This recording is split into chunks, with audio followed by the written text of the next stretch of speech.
Bilang bahagi ng kanilang tulong sa mga nasalanta ng Bagyong Christine, nagsagawa ang Police Regional Office 5 ng water desalination operations sa mga apektadong lugar upang matugunan ang kakulangan sa malinis na inuming tubig.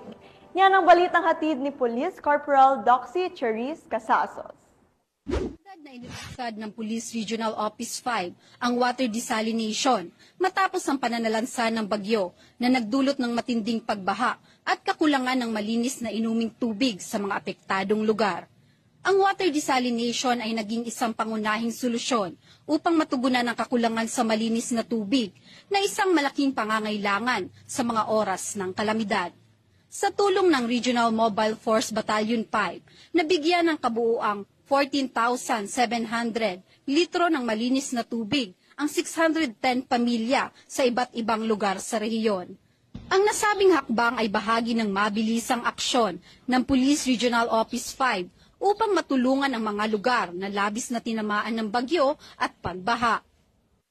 Mula dito sa Legazpi City, Albay, ako ang inyong PNN correspondent, Police Corporal Doxy Charis Casasos, alagad ng batas tagataguyod ng Balitang Pulis.